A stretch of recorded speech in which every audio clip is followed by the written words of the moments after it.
An American missionary working in Congo just tested positive for Ebola. East Jerusalem, Palestinian families are losing their homes at a fastest rate. And in Manhattan courtroom on Monday, a judge ruled that Luigi Mangione 3D print gun and the notebook prosecutors are calling a manifesto both come into his murder trial.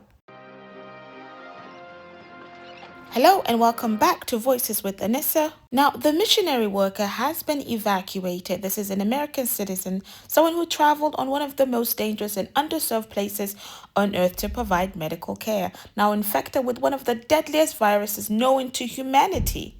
Africa CDC confirmed the Congo Ebola outbreak earlier this week. The sheer number of cases and deaths are a sign that the outbreak might have been smoldering before the virus was identified. 246 suspected cases, 65 dead.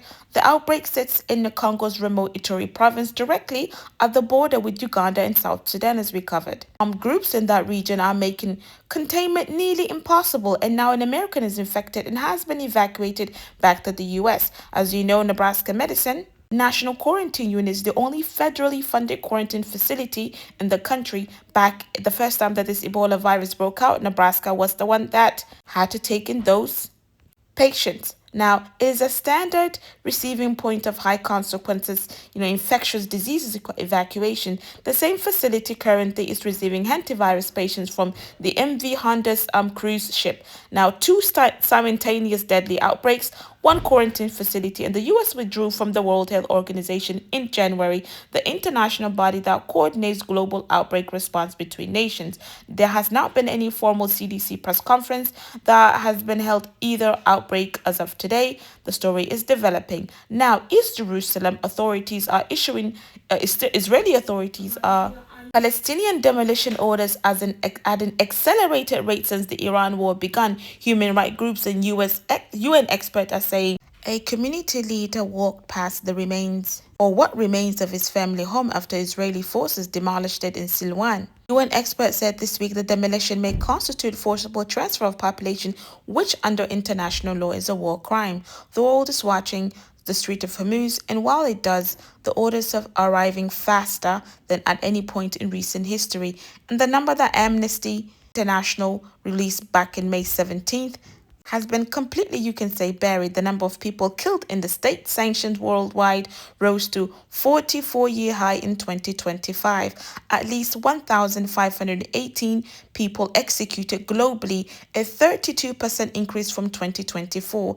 Iran executed at least about 972, Saudi Arabia around 345, and the US executed 26 people across 11 states.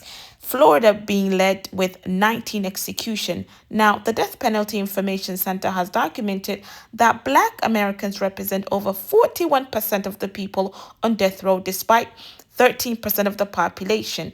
And that is going to be a live session that we're going to do and dive into. Since 1973, 196 people have been exonerated from the death row after being wrongfully convicted. Now, this story deserves its own front page on Monday. It did not get one. It should have. If you're new here, subscribe, share this episode. These stories disappear without your help, so keeping them visible by you engaging and subscribing will make a huge difference. And now if you bring it back to domestically, Monday morning, Manhattan Supreme Court, a gun and a notebook that prosecutors link Luigi Mangione to the killing of the United Healthcare CEO Brian Thompson can be used as evidence at his murder trial. The judge ruled Monday, rejecting a defense argument that they seized this illegally. The gun, a 3D printed pistol, a writing expressing frustration with the healthcare industry, will be allowed. Inside the notebook was a prosecutor called it a manifesto describing or decrying America parasitic insurance industry and a system of for-profit healthcare. The notebook also describes wanting, and I quote, whack a health insurance executive and rebelling against the deadly greed-fueled health insurance cartel. Now, the judge's decision, who is Gregory Carros, is a major win for the prosecutors, enabling them to show jurors a possible murder weapon and evidence they want to point as motive. Now, if you take back a complete history, Carroll excluded items officers put from Mangioni's backpack before his arrest at McDonald's, ruling the initial McDonald warrant as improper warrantless search. Now, the state murder trial is set to begin September 8th. His federal trial involving stalking charges begin October 13th. He has pleaded not guilty to all charges and could spend the rest of his life in prison if convicted in either case. All of these stories are happening simultaneously. I would like to ask, what are we doing with the attention we have, and what does it cost when we look away? Share this episode, follow Voices with Anissa, drop a comment, tell me which story you're carrying tonight, subscribe and hit the notification bell for anything new. Until next time, I leave you in the care of Allah subhanahu wa ta'ala. Assalamu alaikum wa rahmatullahi wa barakatuh. Fi amanillah.